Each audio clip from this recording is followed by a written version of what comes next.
Ah, les amis, faut absolument que je vous raconte ce qui vient de m'arriver. Témoignage, mais tellement magnifique. Alors déjà, il faut savoir que en ce moment, comme beaucoup de vous le savez, je suis concentré sur la multiplication de disciples. Ça veut dire que plutôt que d'avoir 5000 followers, je préfère avoir 12 disciples. Alors, avoir 12 disciples, c'est pas des disciples pour moi, mais c'est former des gens qui ont soif de grandir, vraiment en particulier, et me concentrer sur eux dans l'objectif qu'ils puissent eux-mêmes être indépendants et eux-mêmes former d'autres disciples. C'est ce que Jésus a voulu et c'est ce que Jésus a fait et tous les apôtres derrière eux. Donc, je me concentre sur ça. Et là-dedans, il y a des outils qui sont utilisés. D'ailleurs, je pourrais vous proposer de faire des petites formations par rapport à ça, de multiplication de disciples dans peu de temps. Ceux qui sont intéressés, dites-le moi en commentaire. Mais en gros, dans cette formation de disciples, il y a des petits outils qu'on utilise et qui disent qu'on doit prier pour 5 personnes, des VIP les plus importants dans notre entourage. Donc, tous les jours, tu t'engages à prier pour ces 5 personnes-là. Pour leur salut, pour leur bien, pour tout ça et tout. Et moi, qu'est-ce que j'ai fait? J'ai commencé à prier pour un ami au travail.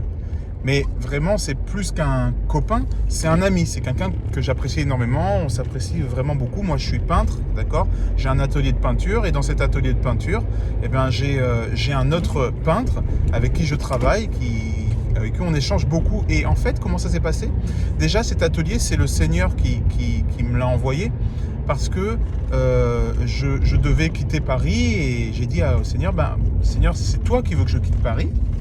Si tu veux que je quitte Paris, eh bien dans ce cas-là, donne-moi une opportunité là où j'habite, dans le sud, parce que dans le sud, comme vous savez, il y a peu de possibilités de travailler.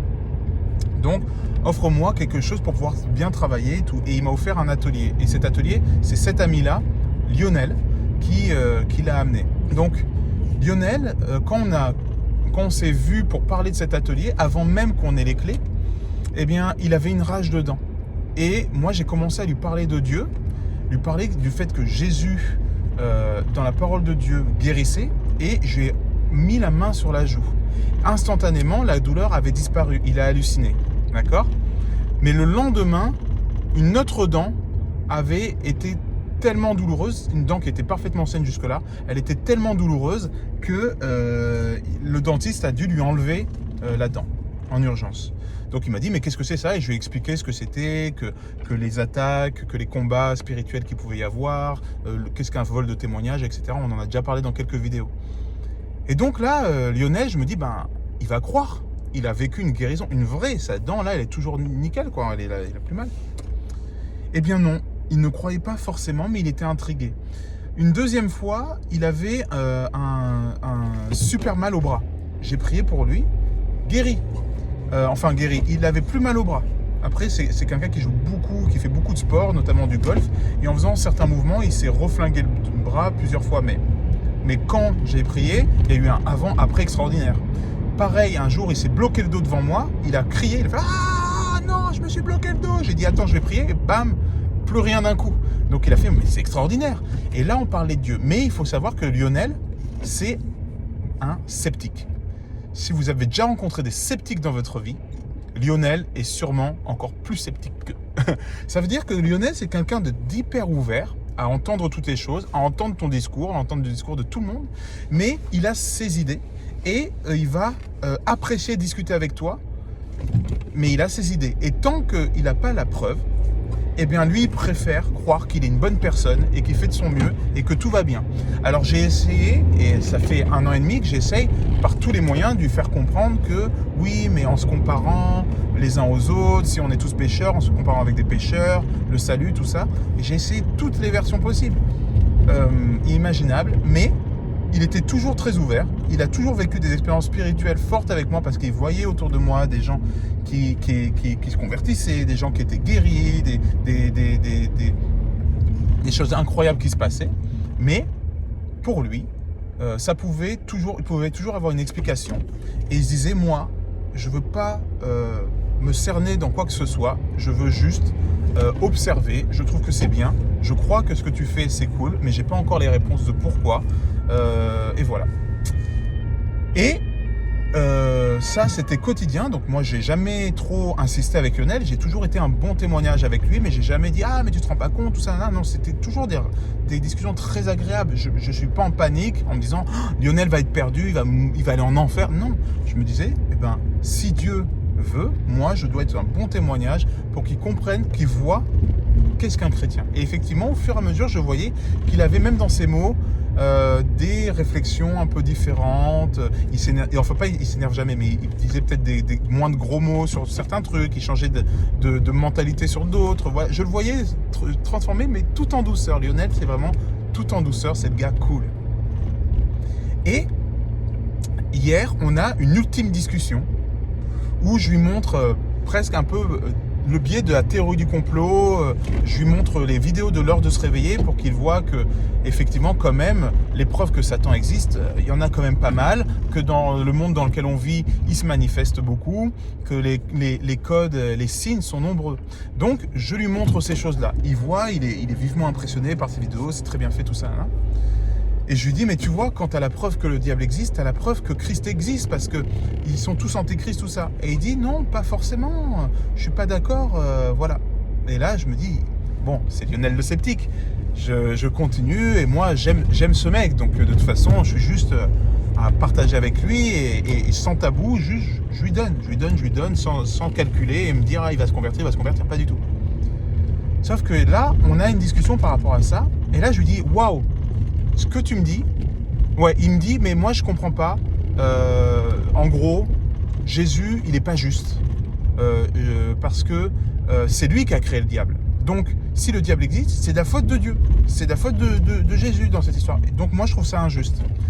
Et moi, j'ai dit non, c'est parce que t'as pas compris encore qui était Jésus et quel était son rôle et qu'est-ce qu'il a fait. Il me dit si, j'ai compris, mais à partir du moment où c'est toi qui crée le diable, c'est toi qui es responsable du malheur que le diable fait. Et là, je lui dis, ok, j'ai une idée. J'ai un jeu de cartes de The Last Reformation que certains d'entre vous connaissez. Et j'ai dit, je m'entraîne à faire ce jeu de cartes depuis pas très longtemps. J'aimerais bien essayer avec toi. Qu'est-ce que t'en dis? Il me dit, ouais, bah, Lionel, le gars cool. Il me dit, ouais, ben grave, je veux bien que tu me fasses ce truc de cartes. Donc, je lui montre. Et ces cartes, en fait, c'est simple. C'est juste, je vous le montre là, hein, c'est un jeu de cartes qui est comme ça. On peut commander sur The Last Reformation. Et en gros, ça montre l'histoire de la Bible. Genre, là, si tu es chrétien et que tu as reçu Jésus, tu retournes la carte, tu as reçu le Saint-Esprit. Là, tu as une carte où, avant, tu étais pécheur avec un cœur de pierre, et maintenant, tu es pécheur avec un cœur de chair. Et c'est ça. Et il y a tout un système que dans The Last Reformation, ils expliquent très bien, et que tu mets en 5 minutes, tu expliques l'évangile en gros. Bon, donc je commence à faire ça à Lionel. Et je lui explique la grande histoire. Adam et Ève, le jardin, le péché, les humains, ils se reproduisaient dans le péché, mais Jésus est venu, il leur a rempli leur cœur. Mais avant de recevoir le salut et d'être vraiment sauvé, il faut d'abord se baptiser. Le baptême, c'est quoi et tout. Et je lui explique ça avec les petites cartes. Et à la fin, je lui montre les cartes. Et je montre une carte avec donc les différents stades du chrétien. En gros, je lui montre cette carte. Donc ça, c'est l'homme qui n'a pas reçu Jésus. Ensuite, je lui montre cette carte. Là, c'est le pécheur qui a reçu Jésus. Ensuite, je lui montre cette carte. Ça, c'est celui qui s'est baptisé, donc qui s'est lavé, qui a été lavé par l'eau du baptême et qui a reçu Jésus. Et ensuite, ça, c'est le chrétien qui est baptisé et qui a aussi été baptisé du Saint-Esprit, donc la colombe qui représente le Saint-Esprit. Ok, je lui montre ces 4 cartes, ces 4 statuts du chrétien, et je lui dis, toi Lionel, tu te situes où? Et là, qu'est-ce qu'il me répond? Il me dit, moi, je suis celui-là. Et là, je rigole, je fais, non, mais vraiment, toi, t'es qui? Il me dit, je suis celui-là. Et je lui dis, mais pourquoi t'es celui-là? Il me dit, parce que je suis baptisé, et aujourd'hui, si je crois, alors je serais plutôt ça. Bon, déjà, il dit dans son discours qu'il croit potentiellement. Mais c'est pas ça qu'il voulait dire. Lui, ce qu'il voulait dire, c'est qu'il avait été baptisé petit en tant que catholique. Et là, j'ai dû lui expliquer la différence entre le catholicisme et la chrétienté. Et je lui explique justement cette histoire simple. D'ailleurs, je vais faire une vidéo là-dessus, sur les preuves que la Bible existe. Il y a plus de preuves que la Bible n'a pas été falsifiée que de preuves que l'œuvre entière d'Aristote ou de Platon n'ont pas été modifiées, d'accord? Et ça avec des chiffres et tout, je lui montre comment les archéologues font pour prouver qu'un document existe, et je lui montre par A plus B que ces documents-là, c'est bien prouvé que la Bible, c'est le livre qui a le plus de preuves archéologiques au monde sur le fait qu'il est authentique. Et là, il me dit, ouais, mais Marie et tout. Et là, j'hallucine. Ça fait 1 an et demi qu'on parle ensemble. Et il me dit Marie. Et je dis, bah non, mais Marie, en fait, je t'explique comment ça s'est passé, le catholicisme. En 300, il y a un mec qui s'appelle Constantin. Il a voulu faire une super religion. Il a pris les temples païens. Il a viré tout le monde. Il a mis à la place toute l'histoire après Jésus. Et Astarté, la déesse, la reine du ciel, est devenue Marie. Astarté, on l'a représenté toujours avec un petit bébé. Donc là, c'est Marie avec le petit Jésus. Donc Jésus est devenu le petit Jésus, ou alors le Jésus crucifié à la croix. Mais on parle jamais du Christ ressuscité, glorieux, le roi des rois, tout ça. En tout cas, très, très, très, très rarement. Donc, les saints, c'est des morts. Donc, on fait des prières aux morts. Donc, l'ennemi a fait en sorte que, c'est pour ça que tu vois dans l'histoire de la planète, on va voir justement toute cette histoire sur le catholicisme. C'est de l'inquisition, c'est la guerre. Le catholicisme, c'est la corruption. Le catholicisme, c'est l'hypocrisie, c'est les meurtres, c'est la torture, c'est tout ce que tu veux. C'est hérétique. Vous voyez Elise Moon dans Camelot, hérétique. Voilà, c'est ça le catholicisme pour lui. Mais je lui dis, mais ça, ce n'est pas Jésus. Jésus, il est glorieux, c'est le roi des rois. Si tu te retrouves devant Jésus, tu vas fondre. Parce qu'il est puissant, maintenant il a une couronne céleste. La parole de Dieu nous dit qu'il est au-dessus de toute chose, il a la suprême autorité, il est Dieu. Et là, il est réfléchi, il regarde, il dit ok, super. Il était très tard, il était genre 1h du matin, enfin peut-être moins tard, mais il avait faim, il avait envie de rentrer, moi aussi. Donc on a fait ok, mais super intéressant, frérot, cette discussion, c'est top et tout là. Aujourd'hui, on se croise à l'atelier. Et moi, je reste pas très longtemps. Et je lui dis, j'y vais. Il me dit, au fait, avant que tu partes, je voulais te dire que je crois que ça y est. C'est bon, je crois. Quoi? J'ai fait... Pardon, j'ai eu une absence, pardon. Tu crois? C'est-à-dire, il me dit, ouais, j'ai réfléchi hier et je me suis rendu compte que je me posais plus d'autres questions. J'avais plus d'autres questions à me poser. Après ce que j'ai vu, tout ça hier, maintenant c'est bon, je crois. Et là j'ai dit waouh. Et il me dit non, mais je suis moi-même le premier étonné parce que d'habitude j'ai plein de questions et je me disais je vais continuer à méditer le truc, à me poser des questions. Et là en me posant des questions, je me suis dit non, mais c'est évident, le diable existe, mais surtout c'est évident, Jésus existe. C'est juste que je ne connaissais pas Jésus parce que pour lui il pensait connaître Jésus. Et à chaque fois, depuis 1 an et demi, quand je lui parlais de Jésus, quand je lui parlais de guérison, quand je lui parlais de ça, lui, dans sa tête, il avait l'image du petit Jésus, il avait l'image de Marie, il avait l'image de l'église catholique. Et j'avais beau lui dire, pas l'église, religion, pas relation, pas religion, j'avais beau lui dire que c'était pas bon la religion, tout ça là, et lui, dans sa tête, il avait le prisme de la religion. Pourquoi? Parce que sa maman lui avait fait faire du catéchisme. Jusqu'à 13 ans, il a été enfant de cœur. Ensuite, il n'a plus du tout cru, il a fait sa life, mais... Pour lui, il avait ce prisme, il avait comme des lunettes de soleil avec des lunettes de religion qui lui faisaient voir Jésus et la chrétienté à travers du catholicisme. Donc à chaque fois que je lui parlais de ça, je lui parlais, pour lui, ça faisait référence à la religion. Et c'est que quand j'ai pu lui expliquer qui était Jésus, qui était vraiment le roi des rois, et la preuve que la Bible n'avait pas été falsifiée, et que dans la Bible, il n'y a pas Marie, il n'y a pas tout ça, c'est à partir du moment où j'ai pu lui dire ça que Lionel a cru. Et même moi, je lui ai dit, Lionel, de nous deux, c'est moi le plus étonné. Et il a pu m'expliquer. Il m'a dit, non, mais c'est simple. Si tu expliques à des gens comme moi, ultra sceptiques, d'accord, que en fait, tout ce qu'on a appris, c'est pas ça, et qu'on n'est pas chrétien, Parce que souvent, les sceptiques, ils se rassurent en se disant, mais au pire, si j'ai tort, quand j'étais petit, j'étais baptisé, j'ai quand même eu une éducation spirituelle, donc si au pire j'ai tort, je suis sauvé. Mais quand il a compris que Marie n'était pas la Marie comme on l'entend nous, comme l'entend la Bible surtout, que Jésus, ce n'est pas le petit Jésus, c'est pas le Jésus qu'on entend nous, que Dieu a un autre concept et que c'est l'Église, quand on parle du mot Église, c'est pas l'Église bâtiment, mais c'est les frères et sœurs en Christ, que quand on parle de Amen, c'est pas une ponctuation pour dire merci, au revoir, c'est que tout soit accompli. Quand on dit Alléluia, c'est pas une exclamation de joie à la fin d'une musique, mais quand on dit Alléluia, ça veut dire juste que Dieu soit loué. Quand on parle de prière, c'est pas je vous salue Marie, c'est pas parce que lui aussi il disait mais moi je me rappelle de la Salut Marie, je la connais. J'ai dit mais non, mais alors, mais non. Et il me disait ah mais Salut Marie ça marche pas. J'ai dit bah non Marie c'est pas. Et pourtant, je lui avais dit ces choses-là. Je lui en avais parlé. Mais là, Dieu lui a ouvert les yeux d'un coup. Moi, je priais tous les jours depuis juin.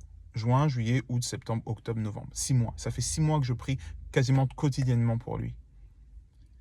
Et il est resté Lionel le sceptique qui se transformait un peu. Mais un jour, il y a eu ma percée. J'ai eu ma percée. Dieu a enlevé le voile des yeux de Lionel et il a compris. Et comment il a compris, encore une fois, c'est parce que je lui ai parlé de ce que n'était pas le catholicisme, de ce que n'était pas la chrétienté, c'est-à-dire pas du catholicisme.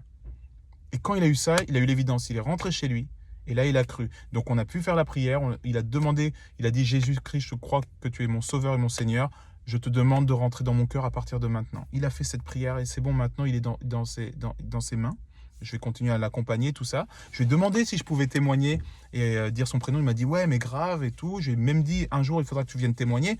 Et il m'a dit, ouais, mais avec plaisir. Donc, un jour, il témoignera dans quelques semaines, quelques mois. Mais aujourd'hui, voilà pourquoi je fais ce témoignage. 1. Priez, priez, priez pour vos bien-aimés, pour les gens où vous dites jamais il se convertira, c'est impossible. Il est heureux dans sa vie, il n'a pas besoin de ça parce que Lionel, c'était le gars qui dit mais moi, je suis heureux dans ma vie, il m'arrive rien, je suis très bien. C'est pas parce qu'il y a eu un malheur que d'un coup il a accepté Jésus. Tout allait bien dans sa vie. Donc il n'a aucune raison d'accepter Dieu comme sauveur. Il l'a accepté comme Seigneur parce qu'il s'est rendu compte que c'était pas le petit Jésus et que c'était pas le catholicisme, mais qu'il était le roi. Il a accepté le roi dans son cœur. C'est pas incroyable? Donc première chose, priez quotidiennement. Et n'hésitez pas à prier 6 mois, 1 an s'il faut pour la personne. Dieu va vous exaucer. Dieu vous exaucera. Ok? Deuxième chose, quand vous avez quelqu'un en face de vous, demandez s'il a fait du catholicisme. Renseignez-vous, essayez de voir quel est son background. Parce que la plupart du temps, vous allez vous rendre compte qu'il sera surtout important de démonter toutes ces idées reçues que le catholicisme a rentré dans sa tête, pour qu'il n'associe en aucun cas Jésus, être chrétien et le catholicisme. Troisième chose, ne soyez pas, comment on appelle ça? Ne soyez pas relou. Quand une personne ne croit pas et est sceptique, eh ben vous acceptez son scepticisme. Comme lui, il accepte votre religion ou votre croyance ou votre je sais pas quoi. Mais soyez de ceux qui allaient être des témoins de l'amour de Dieu, être des exemples vivants, mais pas de ceux qui allaient évangéliser à tout va. On n'est pas des témoins de Jéhovah, on est des témoins de Dieu, point. On est juste des témoins. Donc,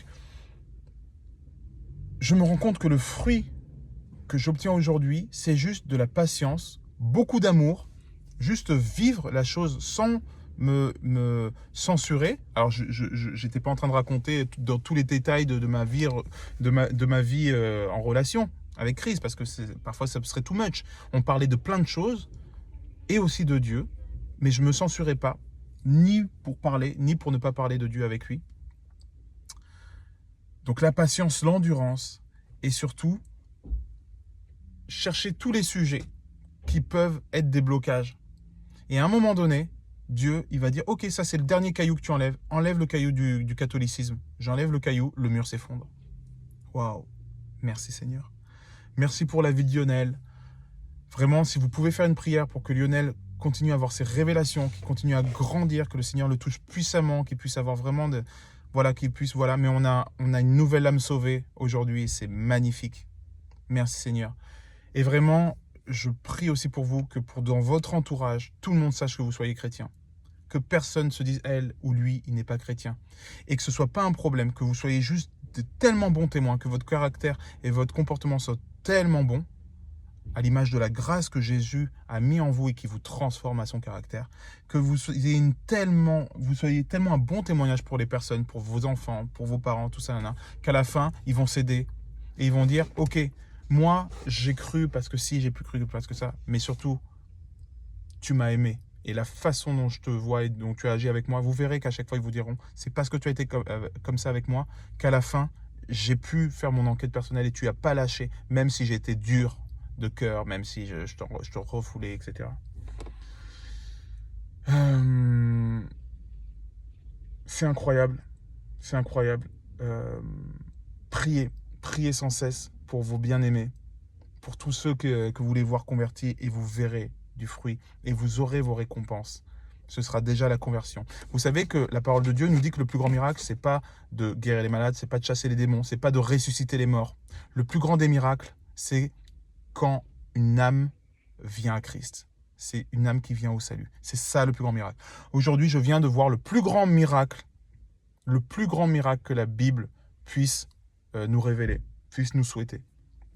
Et vraiment, je vous souhaite la même chose. C'est incroyable. Donc, c'est un jour de fête, c'est un jour de joie. Je vous remercie d'être là, je vous remercie de me suivre. Et vraiment, n'hésitez pas, soyez vraiment de ceux qui allaient changer ce monde, qui allaient ramener les enfants que papa a perdus et qui doivent revenir, comme le fils prodigue, à la maison. Lionel est rentré à la maison aujourd'hui. Il ne s'en rend pas compte encore, mais c'est le premier jour du reste de sa vie. Cette date, il va s'en souvenir toute sa life. Et ça s'est fait en douceur. Je proclame que ça sera la même chose pour tous vos bien-aimés, pour tous vos VIP. Faites-vous une liste de 5 personnes. 5 personnes pour qui vous engagez pour 6 mois minimum. Je vous lance un défi. 6 mois minimum et vous priez pour elles non-stop. Ok. Merci de m'avoir écouté. Je vous embrasse. Soyez richement bénis. Que notre roi des rois, Yeshua, se révèle à votre cœur et à tout votre entourage et à ceux que vous aimez, à vos bien-aimés. Soyez bénis. Bye.